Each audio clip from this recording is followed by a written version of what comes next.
Good morning, student.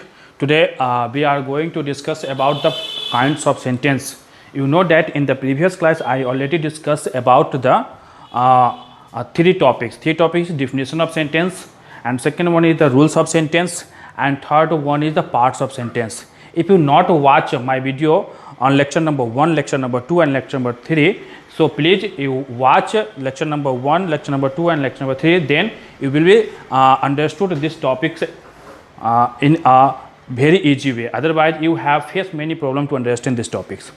तो जैसे कि आप जानते हैं कि मेरा video lecture number 1, lecture number 2 और लेक्चर नंबर 3 जो कि आपको अगर नहीं पता है तो डिस्क्रिप्शन में इसका डिस्क्रिप्शन आपका में दिया हुआ है लिंक इसका, जो कि वहाँ से आप देख सकते हैं और इसको अच्छी तरह समझ सकते हैं। क्योंकि अगर लेक्चर नंबर 1, लेक्चर नंबर 2 और लेक्चर नंबर 3 वीडियो आप अगर नहीं देखेंगे तो काइंड्स ऑफ सेंटेंस भी आपको समझ में नहीं आएगा।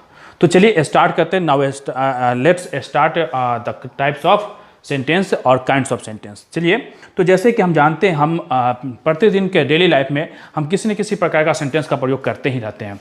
ये हम डेली करते हैं, लेकिन हमको पता नहीं होता है कि हम सेंटेंस किस प्रकार का हम बोल रहे हैं। तो हम एक एक करके हम स्टार्ट करते हैं। तो देखिए, आप ऐसे कि आप जानते हैं सेंटेंस के 5 काइंड्स होते हैं। सेंटेंस के कितने काइंड्स होते हैं? 5 काइंड्स होते हैं, जो कि आपका यहाँ दिया हुआ है। There are 5 kinds of sentence, declarative और इसको असर्टिव, यानी कि 2 नाम से इसको जानते हैं। डिक्लेरेटिव भी कह सकते हैं या इसको असर्टिव भी कह सकते हैं। दूसरा है इंपरेटिव, तीसरा है इंट्रोगेटिव और चौथा एक्सक्लेमेटिव एंड पांचवा ऑप्टेटिव। अब एक एक करके हम पढ़ते हैं, क्योंकि अब हम दिन ब दिन डेली लाइफ में हम इसी का 5 का प्रयोग करते रहते हैं। आप कोई पैराग्राफ देखते हो या कहानी पढ़ते हो या कहानी सुनते हो, वो किसी न किसी प्रकार का इसी 5 से ही बिलोंग करता है। तो चलिए एक एक करके हम पढ़ते हैं। पहला आपका क्या है? डिक्लेरेटिव और असर्टिव सेंटेंस। पहला आपका है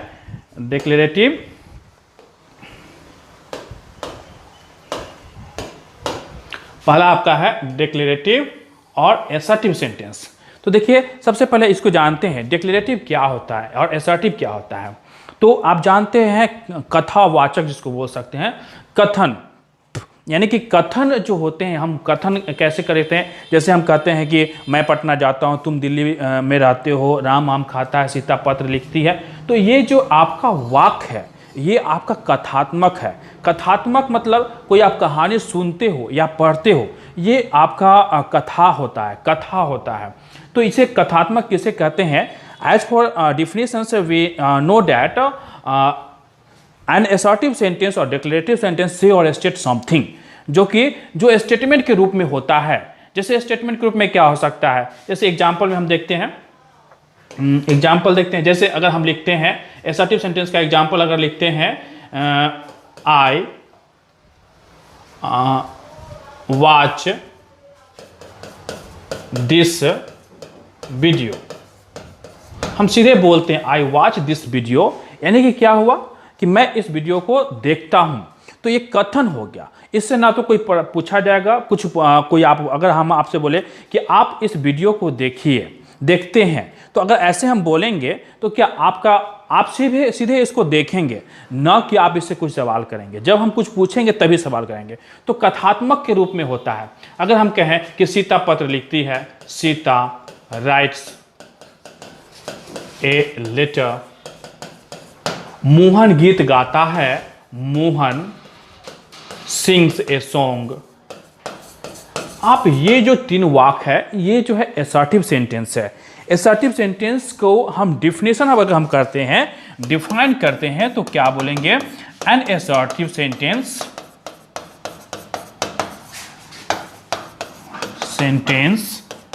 दैट से और स्टेट समथिंग, दैट से और स्टेट समथिंग, यानी कि जो साधारण वाक्य होता है इसके स्टेटमेंट के रूप में होता है। This is called a assertive sentence and this is the example. और ये आपका क्या है? ये आपका एग्जाम्पल हो गया। ये 3 आपका एग्जाम्पल हो गया। I watch this video, Sita writes, यहाँ पे होना चाहिए था, writes a letter, Mohan sings a song. ये आपका क्या है? This is a examples of assertive sentence. तो आप जो कथन के रूप में होता है उसे असर्टिव सेंटेंस कहते हैं। अगर आप इसे लिखना चाहते हो तो लिख भी सकते हैं, यानी कि एन असर्टिव सेंटेंस से और स्टेट समथिंग। और आप जानते हो कि आप स्टेटमेंट को हम कितने तरीका से बोले जाते हैं। स्टेटमेंट को हम दो तरीका से बोलते हैं, एक होते हैं अफर्मेटिव भी कह सकते हैं या इसको पॉजिटिव भी कह सकते हैं, और दूसरा क्या होता है नेगेटिव। अब हम यहाँ पे कहेंगे कि स्टेटमेंट के रूप में जो होता है, कथन के जो रूप में होता है, कथन यानी कि इसको हम दो तरीका से बोलते हैं। दो यानी कि हम इसको कह सकते हैं असर्टिव सेंटेंस में भी पॉजिटिव और नेगेटिव। ये पॉजिटिव भी हो सकता है और नेगेटिव भी हो सकता है। तो हम कुछ जैसे देते हैं यहाँ पर, देखिए इसको हम डिलीट करते हैं।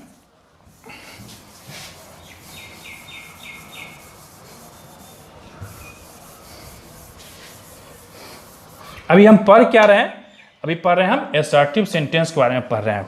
तो देखेंगे क्या कहता है, an assertive sentence, an assertive sentence में बी पॉजिटिव और नेगेटिव। ये पॉजिटिव भी हो सकते हैं और नेगेटिव भी हो सकते हैं। तो पॉजिटिव के मतलब क्या बोलते हैं, इसको हिंदी बोलते हैं सकारात्मक। सकारात्मक मतलब जो भी वाक्य सिर्फ हाँ में होता है, जो भी वाक्य क्या चीज में होता है, हाँ में होता है, उसे हम पॉजिटिव कहते हैं। जैसे एक इसको हम जैसे अब पॉजिटिव का एग्जांपल देते हैं। पॉजिटिव जैसे हम कहें मोहन आम खाना चाहता है, Mohan wants to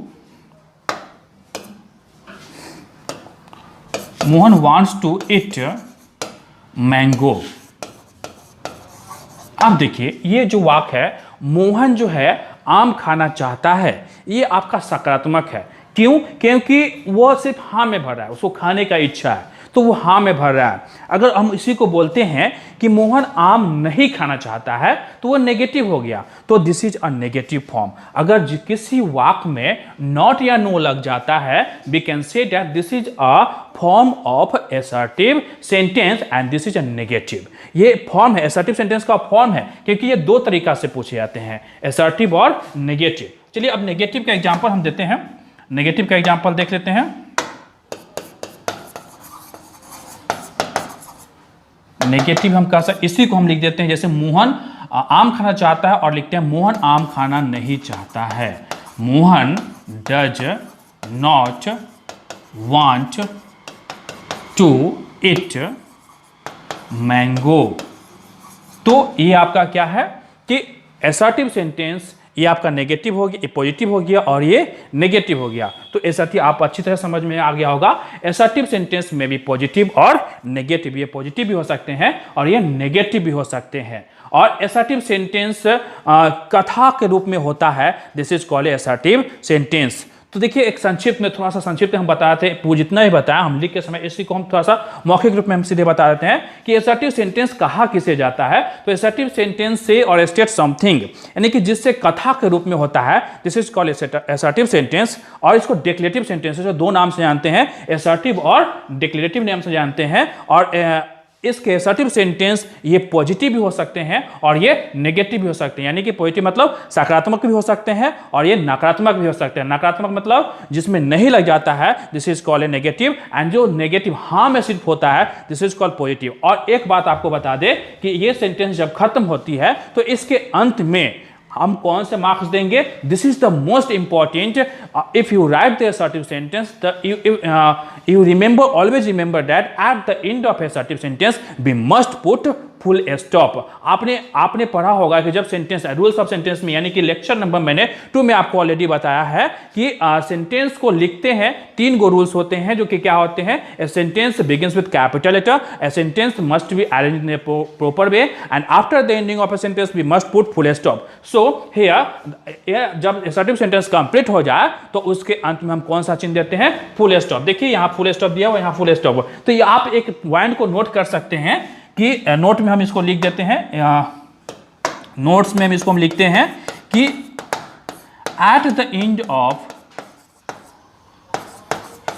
end of assertive sentence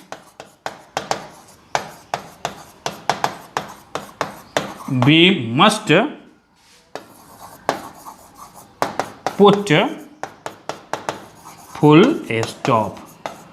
तो ये आपका ये फुल स्टॉप का साइन हुआ, तो ये this is the assertive sentence.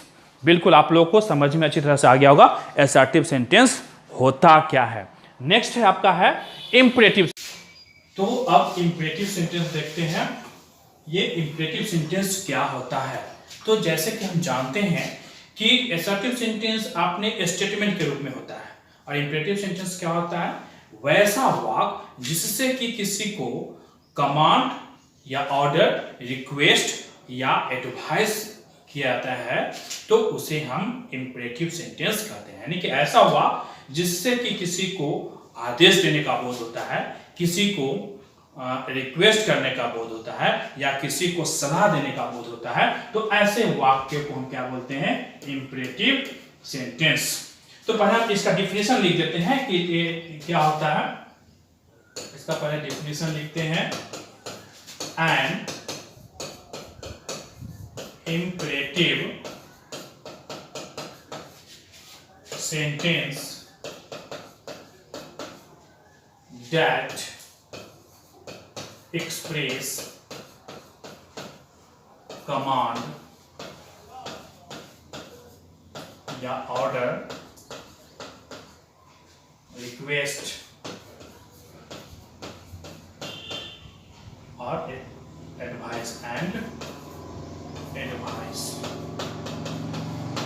यानी कि यहाँ पर तीन वर्ड्स हैं। तीन वर्ड्स क्या है, तीन वर्ड्स है, एक है आपका कमांड या ऑर्डर, रिक्वेस्ट और एडवाइस। अगर किसी वाक्य में ये तीन चीज रहे, या कमांड रहे, या ऑर्डर रहे, या रिक्वेस्ट एडवाइस रहे, तो ऐसे वाक्यों को हम कहते हैं इंपरेटिव सेंटेंस। तो चलिए हम तीनों का पहले एग्जांपल लिख के देख लेते हैं। यानी कि ऑर्डर जैसे हम लिखते हैं ऑर्डर में हम कहें कि जैसे get out from my class.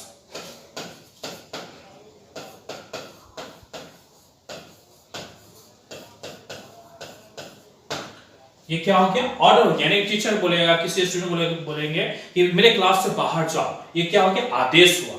Request के रूप में लिखते हैं,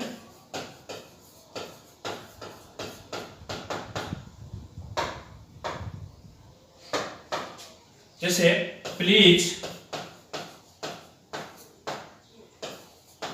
गिव मी वाटर, कृपया करके मुझे पानी दे दे। और एडवाइस के रूप में लिखेंगे,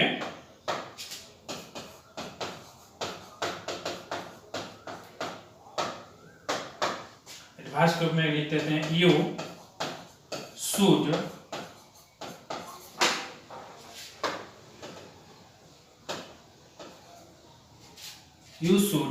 प्ले दिस गेम, तुम्हें यह गेम खेलना चाहिए, तुम्हें यह खेल खेलना चाहिए।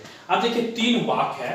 पहला वाक्य से क्या कर रहा है, ये ऑर्डर देने का बोध हो रहा है, ये रिक्वेस्ट करने का बोध हो रहा है, और ये क्या कर रहा है, किसी को सलाह देने का बोध कर रहा है। तो ऐसे वाक्य को हम क्या बोलते हैं, this is an imperative sentence. और एट द एंड ऑफ, इसका नोट में हम लिख देते हैं, eight the end of imperative sentence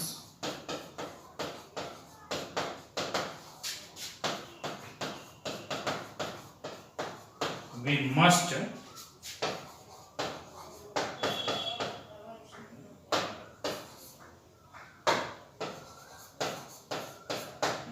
put full stop।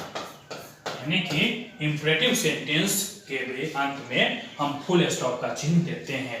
तो इंपरेटिव सेंटेंस क्या होता है, वैसा वाक्य जिससे कि किसी को ऑर्डर देने का बोध हो, किसी को एक आग्रह करने का बोध हो, या किसी को सलाह देने का बोध हो, तो ऐसे वाक्यों को हम इंपरेटिव सेंटेंस कहते हैं।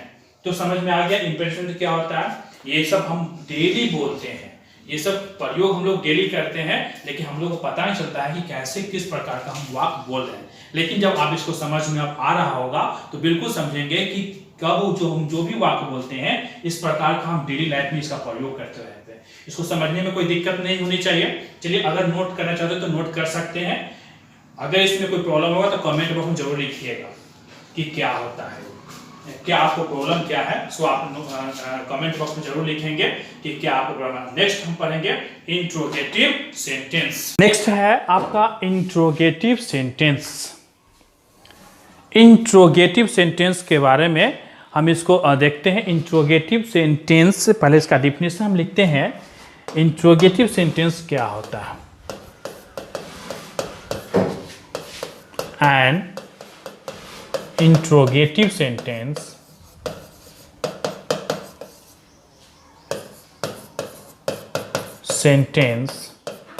that ask a question, यानी कि वैसा वाक्य जिससे कि प्रश्न पूछने का बोध होता है उसे हम इंट्रोगेटिव सेंटेंस कहते हैं।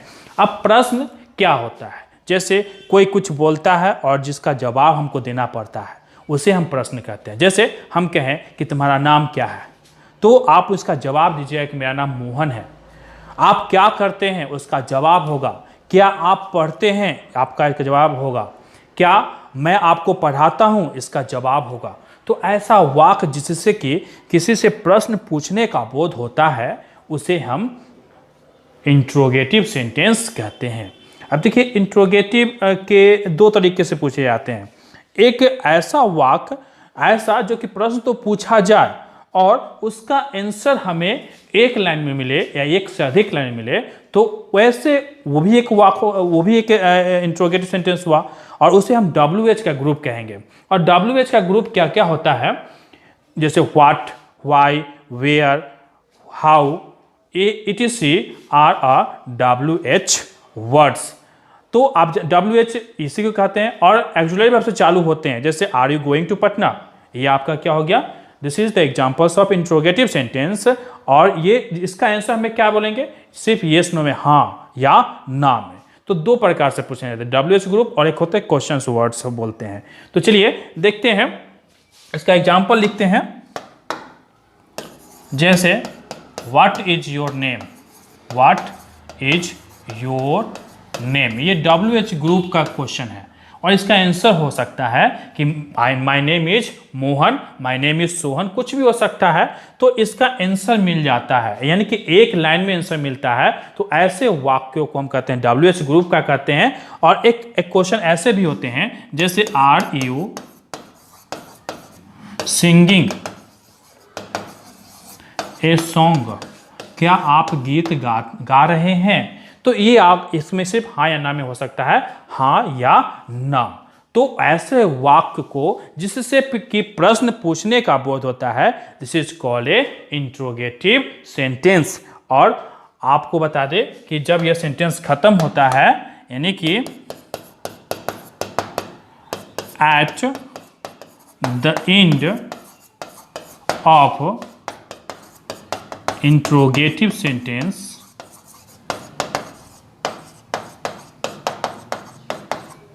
we must put question marks। और क्वेश्चन मार्क का साइन ऐसे होता है, जो कि आप देख रहे हैं दो वाक्य है, दोनों में क्वेश्चन मार्क लगा हुआ है। तो आप ऑलरेडी समझ गए होंगे interrogative sentence means what, asking A question, जिससे प्रश्न पूछने का बोध होता है उसे हम क्वेश्चंस कहते हैं, इंट्रोगेटिव सेंटेंस कहते हैं। और ये दो ग्रुप में पूछा जाता है, WH वर्ड और एक क्वेश्चंस वर्ड। WH वर्ड्स आप समझ गए कि जिसका ऐसे पहचान लेंगे कि वैसा वाक्य जिसका आंसर, जिससे कोई प्रश्न तो पूछे लेकिन उसका आंसर हमें एक लाइन मिले या एक से अधिक लाइन मिले, तो वैसे वाक्य को हम बोलेंगे WH का ग्रुप बोलेंगे। और वैसा आंसर जिसका जो प्रश्न पूछे और जिसका आंसर हमें सिर्फ हाँ या ना में भी मिल जाए, तो उसे हम क्या बोलेंगे? क्वेश्चंस वर्ड कहेंगे। यानी कि क्वेश्चंस वर्ड, जैसे इसका आंसर सिर्फ हाँ या ना में कंप्लीट है और इसका आंसर हमें एक लाइन मिलेगा, एक से अधिक लाइन में भी दे सकते हैं। तो ऐसे वाक्य को इंट्रोगेटिव सेंटेंस कहते हैं। समझ में बिल्कुल अच्छी तरह से आ गया होगा। चलिए नेक्स्ट पढ़ते हैं हम आपका एक्सक्लेमेटरी सेंटेंस। देखिए एक्सक्लेमेटरी क्या होता है।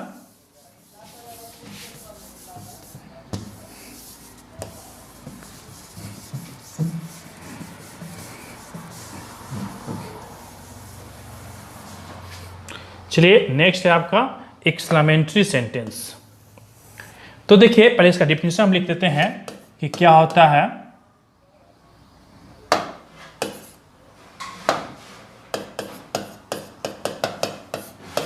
N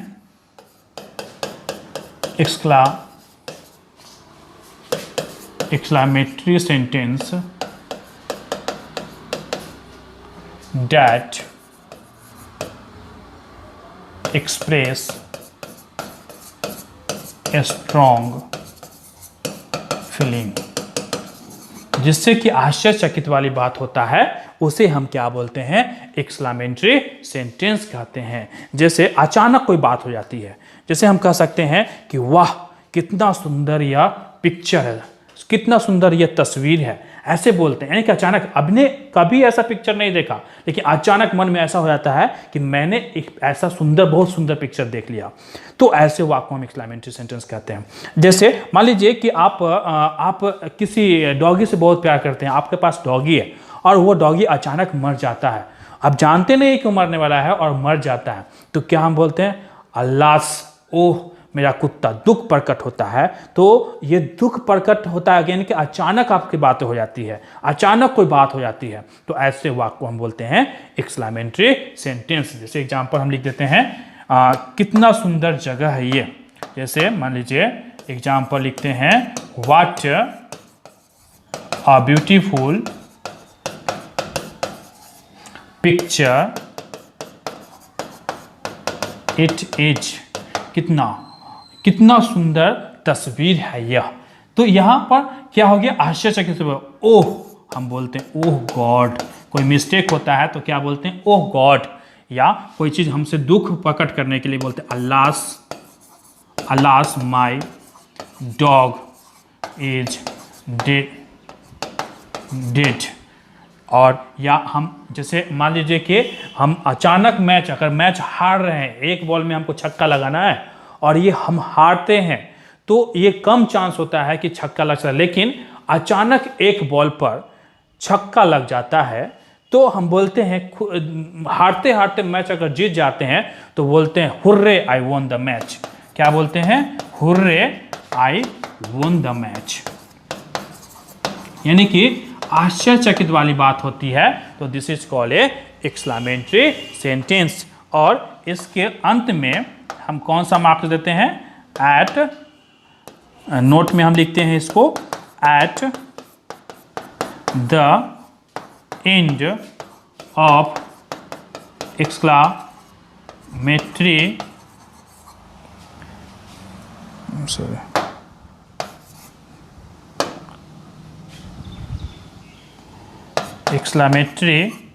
sentence. चलिए नेक्स्ट पढ़ते हैं ऑप्टेटिव सेंटेंस। देखिए डिफिनेशन का, an optative sentence that express curse, wish and bless, वैसा वाक्य जिससे कि किसी को श्राप देने का बोध हो, या किसी को आशीर्वाद देने का बोध हो, या किसी को इच्छा जाहिर करने का बोध हो, तो ऐसे वाक्य को हम क्या बोलते हैं, ऑप्टेटिव सेंटेंस कहते हैं। जैसे यहाँ पर हम एग्जाम्पल लिखते हैं, जैसे हम कहें मे यू डाई, ये क्या हो गया आपका, ये कर्स हो गया। दूसरा लिखते हैं विश, जैसे may you pass in the examination,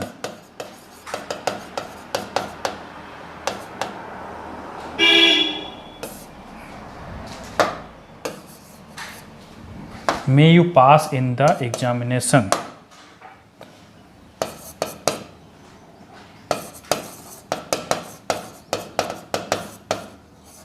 ये क्या हो गया आपका, विश हो गया।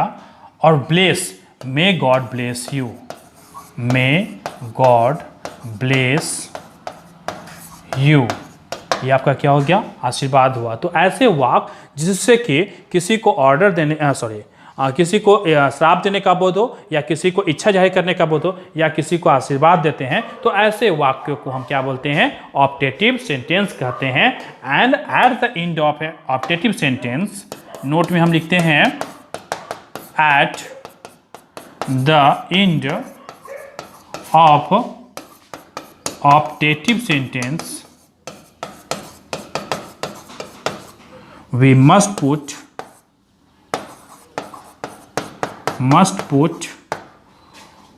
exclamation mark, the marks of exclamation.